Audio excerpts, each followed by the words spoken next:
Bienvenue dans Incorporer, le podcast qui va t'aider à plus habiter ton corps et à mieux vivre ta vie. Je m'appelle Olivia Chival et même si je suis médecin dans mon quotidien, ici dans le podcast, il ne s'agit pas d'une thérapie et je ne délivre pas de conseils médicaux. Il s'agit plutôt d'un endroit où j'ai envie de partager des informations, des ressources, des trésors que j'ai trouvés sur mon propre chemin et dans toutes mes formations diverses et variées.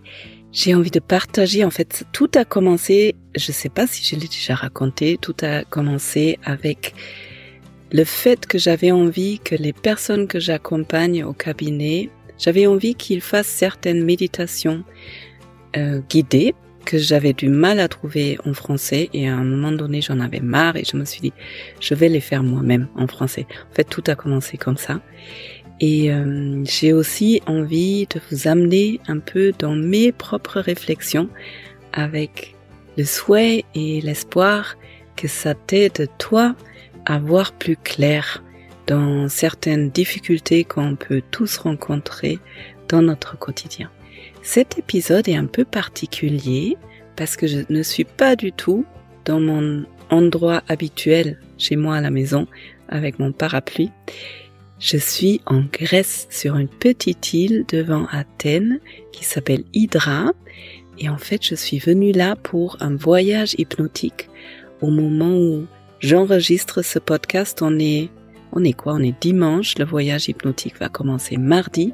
Quand toi tu vas pouvoir entendre ce podcast, le voyage hypnotique sera passé et je serai transformée. Je serai certainement un peu différente que maintenant, parce que chaque voyage est transformateur. Et cette fois-ci, ça tombait super bien parce que une de mes meilleures amies était en Grèce en même temps. Et du coup, on s'est dit qu'on allait passer quelques jours ensemble et du coup, on est arrivé à Hydra ce matin, en fin de matinée, et je me suis dit, ça, c'est un bel endroit pour enregistrer cet épisode d'aujourd'hui, en sachant que du coup, je suis au bord de la mer, il y a plein de bruits, je ne sais pas à quel point tu les entends, c'est très vivant ici, même si on est un peu à l'extérieur de la ville ou du village. Donc j'espère que tu pourras quand même suivre le fil de mes pensées. Mais du coup, j'ai envie de transporter un peu aussi cette ambiance automnale, encore bien chaude, avec beaucoup de soleil, au bord de la mer, en Grèce. Et aujourd'hui, j'ai envie de t'amener dans une réflexion autour de la question: est-ce que je m'écoute trop? Est-ce que je ne m'écoute pas assez? Est-ce que c'est une bonne chose de m'écouter tout court? C'est une question que j'entends souvent et que moi-même je me suis souvent posée dans ma vie. Et du coup, ça m'amène au final à la question de l'égoïsme. Parce que, en fait, j'ai l'impression que souvent, les gens confondent l'égoïsme avec l'égoïsme. Pour moi, il y a une sorte d'égoïsme sain et une sorte d'égoïsme qui ne me fait pas du bien et qui ne fait pas du bien aux personnes qui m'entourent. Voilà le sujet d'aujourd'hui et j'espère que tu trouveras de la clarté, de l'inspiration et de la compréhension dans cet épisode. Et avec tout ça dit, c'est parti pour l'épisode.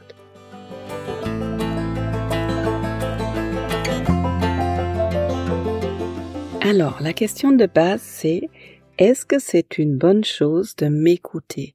Personnellement, j'ai eu cette question assez souvent dans ma vie au niveau physique, au niveau corporel. Ça fait longtemps que je vois un ostéopathe de façon régulière et je me souviens que à un moment donné, il me disait souvent: il faut que tu t'arrêtes de trop t'écouter, Olivia, parce que j'ai une hypersensibilité par rapport aux sensations et du coup, dès qu'il y a un tout petit déséquilibre, je le sentais. Je sentais que c'était pas forcément une douleur, mais un truc qui a bougé, qui était pas comme d'habitude. Et je l'appelais à un moment donné assez souvent en panique en disant: oh là là, il y a un truc qui va pas. Donc son commentaire c'était: tu sais que tu ressens beaucoup de choses, il faut que tu t'écoutes moins.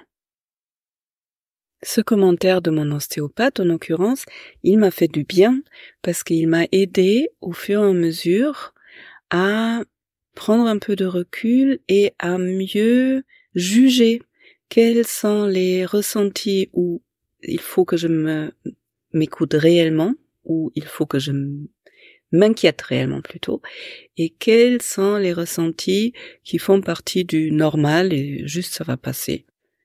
Et dans l'ensemble, je trouve qu'on ne peut pas trop s'écouter. C'est plutôt une question de comment je juge ce que j'écoute ou ce que je ressens et quelle est l'action que je vais avoir à partir de ça. Qu'est-ce que j'interprète et qu'est-ce que j'en fais par la suite. Alors, pour rendre tout ça un peu plus compréhensible, je me suis dit que j'allais prendre 5 exemples concrets et je vais t'amener dans des situations un peu différentes pour voir s'il y en a une peut-être qui te parle ou peut-être aussi il y a une situation des 5, entre les 5 qui peut t'aider à mieux comprendre une personne dans ton entourage. Alors, il y a un grand classique, c'est est-ce que je dois écouter mon désir? Admettons, il y a une personne qui est en couple et le partenaire est toujours un peu tiraillé entre j'ai envie de rencontrer d'autres personnes et en même temps j'ai envie d'être engagé dans mon couple. À quel point je dois m'écouter? Parce que si je m'écoute vraiment, j'irai commencer plein d'autres relations et en même temps, ça semble pas être ce que ma partenaire ou mon partenaire souhaite. Donc si je vais commencer plein de relations différentes, je ne fais pas du bien à mon couple. Mais si je n'écoute pas mon désir, c'est un peu comme si je ne me respectais pas, je ne suis pas mon désir, je ne m'écoute pas, et donc il y a une grande frustration. Situation numéro 1. Situation numéro 2, rien à voir. Admettons, il y a une autre personne qui a plein de routines dans son quotidien pour aller bien. Par exemple, se lever tôt pour faire 1 heure de yoga ou de méditation tous les matins et du coup se coucher très tôt. Ou bien ne pas boire de l'alcool, ou bien manger certaines choses parce que ça lui convient bien. Ça peut aussi être avoir besoin de beaucoup de temps personnel, de temps seul, et du coup, par exemple, quand on est en vacances avec d'autres personnes, s'extraire de temps en temps, ce que la plupart des gens ne font pas, mais du coup insister et se dire et dire aux autres, là j'ai besoin d'1 heure ou de 2 heures, donc je vais vous quitter. Situation numéro 3, ne pas aider les autres, ou partir du principe que je suis mes envies et ce qui me fait du bien, et si jamais quelqu'un d'autre aurait besoin de mon aide ou si ça lui convient pas, il peut me le dire. Pour faire plus concret, admettons quelqu'un qui a l'habitude de vivre seul et pendant un week-end ou une semaine avec d'autres personnes, cette personne ne pense pas que c'est nécessaire qu'elle aide à faire la cuisine par exemple ou qu'elle range sa chambre. Situation numéro 4. Truc très simple, écouter son désir en mangeant. J'ai envie de vider le pot de Nutella. Si je m'écoute vraiment, je le vide. Est-ce que c'est bien ou est-ce que c'est pas bien? Et la 5e situation, c'est quelque chose que je prends souvent comme exemple, c'est la cocaïne. Ça rend la question beaucoup plus visuelle et plus simple à comprendre. La cocaïne, c'est quelque chose, sur le moment, ça me fait un bien fou. Je me fais un rail et après je vais vraiment bien. Et je peux avoir une vraie envie, un vrai désir de prendre la cocaïne. La question c'est, qu'est-ce que ça fait au long cours, en long terme? Et du coup, ça c'est ma première réponse à toutes ces situations. Si tu te poses la question, est-ce que c'est une bonne chose de m'écouter? Est-ce que là, il faut vraiment que je suive mon désir, mon envie? Tu peux toujours te poser la question, est-ce que ça me fait du bien sur le moment? Et est-ce que ça me fait du bien en long terme? Parce qu'il y a beaucoup de choses qui nous font, entre guillemets, apparemment du bien au court terme, là maintenant tout de suite, et on peut reprendre les exemples. Personne numéro 1 qui a envie de commencer plein de relations à côté de la relation primaire, sur le moment, ça peut faire beaucoup de bien d'avoir des relations extra-conjugales, entre guillemets. Au long terme, la question c'est, qu'est-ce qui est ma priorité? Et en fait, tout est possible. Peut-être pour cette personne, la priorité est d'avoir plein de relations différentes, et c'est avec ça qu'elle va être heureuse sur les mois, sur les années à suivre. Et dans ce cas-là, c'est ok de prendre cette décision-là et de dire à son partenaire, écoute, si je m'écoute vraiment, je ne vais pas être heureuse dans une relation juste avec toi. Je vais vraiment être heureuse quand je vais pouvoir vivre plein de relations différentes. Et en même temps, je pense qu'il y a aussi beaucoup de personnes qui pourraient se rendre compte si elles vivent plein de relations en même temps, eh bien, à un moment donné, peut-être ça va leur manquer de se sentir vraiment en sécurité dans une relation. Donc ça, c'est vraiment propre à chacun. Mais si cette personne se pose vraiment la question, est-ce que ça me fait du bien maintenant ou au long terme? Il y a beaucoup de personnes qui vont peut-être se rendre compte, je tiens vraiment à mon partenaire et je suis bien dans la relation qu'on a, et donc je vais essayer de trouver un moyen pour pouvoir soutenir ça parce que c'est ça ma priorité. Et il y en a certains qui vont dire, ah oui, au long terme, vraiment, je ne vais pas être heureux, je ne vais pas être heureuse dans une relation exclusive avec une personne. Exemple numéro 2, c'était ces routines-là. Je fais mon yoga le matin, je me couche tôt le soir, je ne mange pas de sucre, etc. Et mon entourage s'énerve parce que, par exemple, il y a quelqu'un qui me dit « Oh là là, toi, c'est hyper raide ton emploi du temps, en plus il te faut beaucoup d'espace, tu as besoin de beaucoup de temps pour toi. » Donc souvent, quand on reçoit de la critique de l'extérieur, ça devient plus difficile aussi de sentir oh, qu'est-ce qui me fait vraiment du bien? Et c'est là où souvent le doute vient. Est-ce que là je m'écoute trop avec mon besoin de solitude et de silence par exemple? Est-ce que il faut que je m'adapte aux autres? Et là de nouveau la question, est-ce que ça me fait du bien? Court terme, long terme. Court terme, ça me fait du bien la séance de 1h30. Long terme, est-ce que ça me fait du bien d'avoir ma routine, de la suivre tous les jours? Même si les personnes autour de moi sont peut-être pas d'accord avec ça.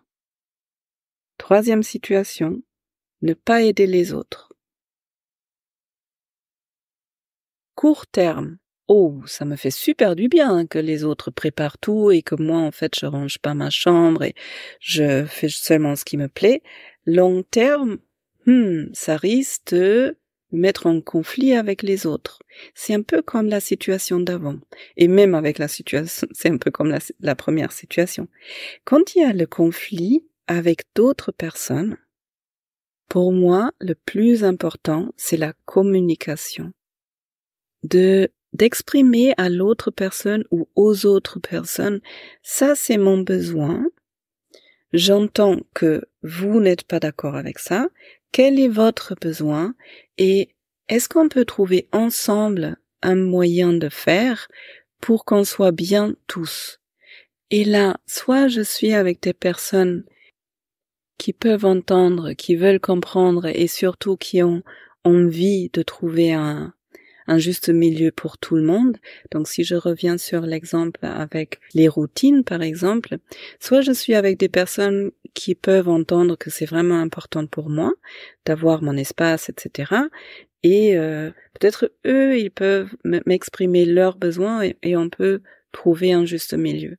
Soit je suis avec des personnes qui ne veulent rien entendre et qui me jugent pour ce qui me fait du bien au long cours. eh bien, dans ce cas-là, je peux me poser la question, si vraiment on ne trouve aucun moyen pour que chacun puisse être comme il est ou comme elle est-ce que ce sont les bonnes personnes avec qui je m'entoure? Et si on vient à l'exemple numéro 3, la personne qui n'a pas envie d'aider à faire les repas ou faire sa chambre, etc. C'est pareil. On va dans la communication, soit on trouve un moyen, les autres acceptent comme je suis, peut-être les autres fonctionnent pareil, du coup ça colle bien, et on trouve ensemble un moyen de vivre d'une façon qui nous convient tous, soit je suis avec des personnes pour lesquelles c'est pas ok que une personne dans la communauté ne fait rien, ne s'implique pas et ne range rien par exemple, et dans ce cas-là, pareil, la personne qui a besoin de ne pas s'impliquer peut se poser la question, est-ce que du coup je veux rester avec ces personnes-là? Est-ce qu'elles sont justes pour moi ou est-ce que c'est peut-être pas les bonnes personnes avec qui je m'entoure? Le petit truc, le petit souci avec cette attitude-là, c'est que soit cette personne, à un moment donné, trouve des personnes qui fonctionnent pareil comme elle, et du coup, ça va fonctionner. Ou bien, elle va se rendre compte que, au fur et à mesure, eh bien, elle n'arrive pas à s'intégrer nulle part, parce que il n'y a pas d'autres personnes qui fonctionnent comme elle. Et là, on va arriver sur la question de l'égoïsme et de l'égoïsme. Mais avant d'aller là-dedans, dans la question de l'égoïsme, juste par rapport à exemple numéro 4 et 5. Donc 4, c'était la nourriture.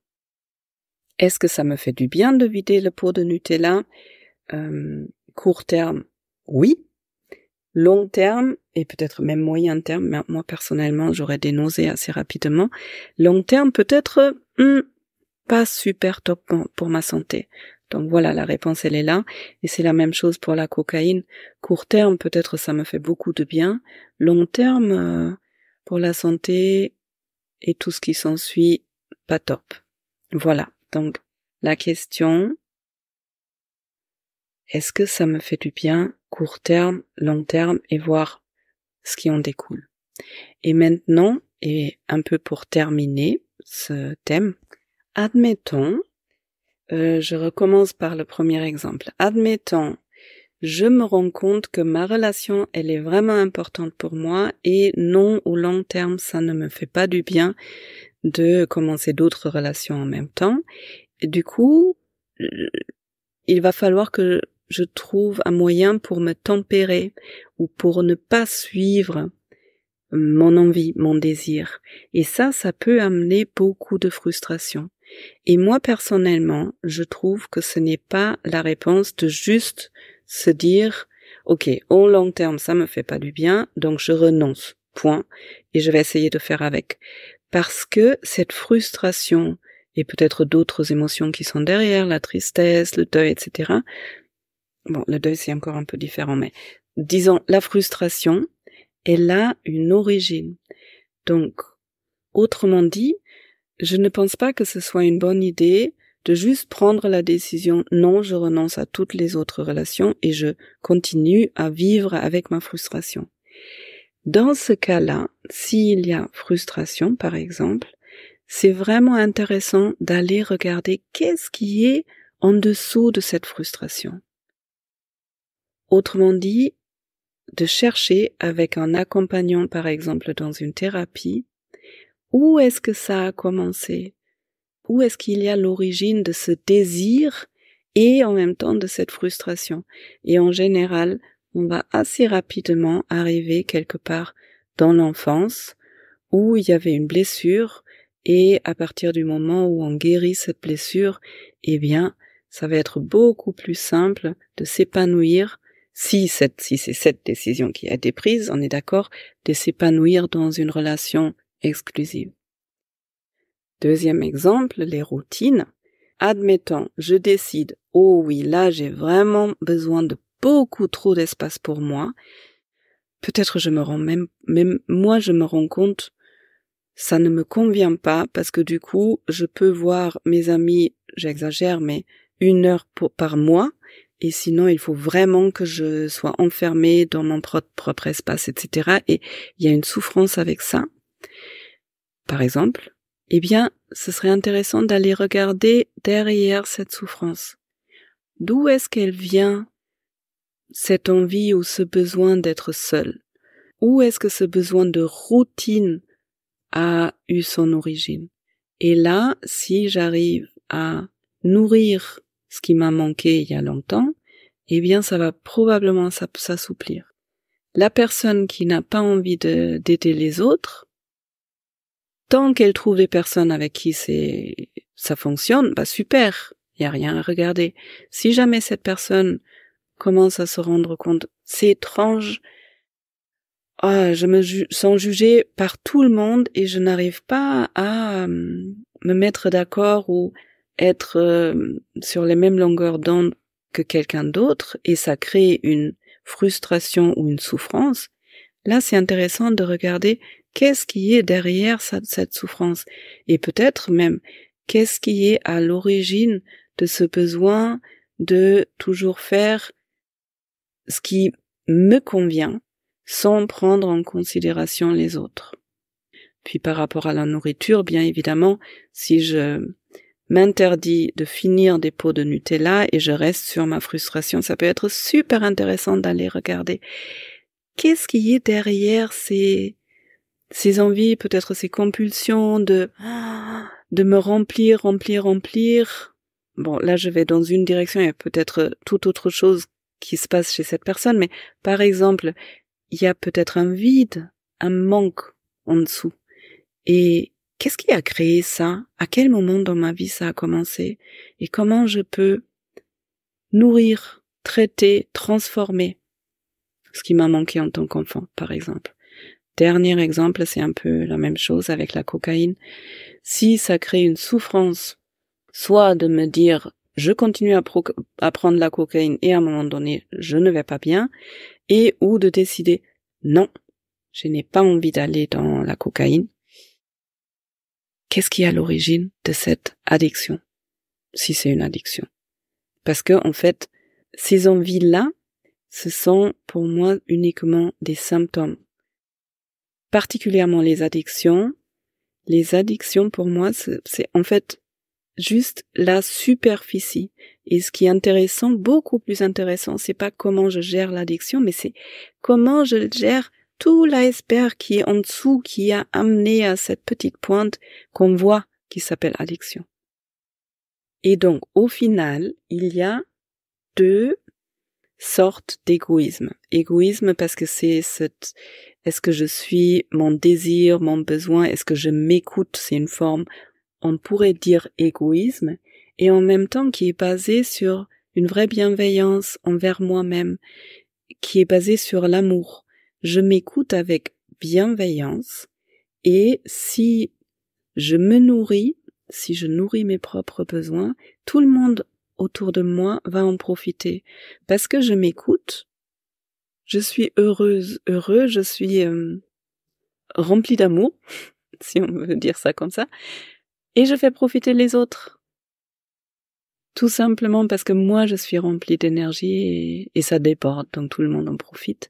Et il y a l'autre forme d'égoïsme qui n'est pas du tout basée sur l'amour, qui est plutôt basée sur une blessure, sur du manque, et ça va amener à la séparation. Donc là, je vais de façon très plaquée sur mon exemple numéro 3. Il se peut, donc toute autre suite est possible aussi, mais il se peut que quelqu'un qui est égoïste de cette façon, qui dans une communauté ne veut jamais prendre en compte les autres, qui ne range rien, etc., qui ne s'implique pas, il se trouve que en s'écoutant là-dedans de je n'ai pas envie d'aider à quoi que ce soit pas un vrai amour envers soi, mais qu'en dessous, en fait, il y a une blessure, il y a du manque, et du coup, ça ne fait ni du bien à cette personne de suivre cette voie-là, et ça ne fait pas du bien aux autres. Parce qu'il n'y a rien qui qui nourrit, il n'y a rien qui déborde de bienveillance. Je ne sais pas si tu sens, même dans cet exemple, quelqu'un qui a une pratique saine, si je veux dire, d'amour et de moments de solitude, on le ressent après. C'est quelque chose de bienveillant, de doux, ça appelle au lien. Et quelqu'un qui est dans j'ai besoin de mon énergie, mon temps, mon argent, peut-être je veux rien partager, eh bien c'est une énergie tout à fait différente et on a peut-être moins envie de se connecter à ces personnes-là parce que le manque, la peur, la séparation, tout ça, ça va ensemble et en dessous, il y a souvent une blessure qui crie à l'aide, j'ai besoin d'être vue.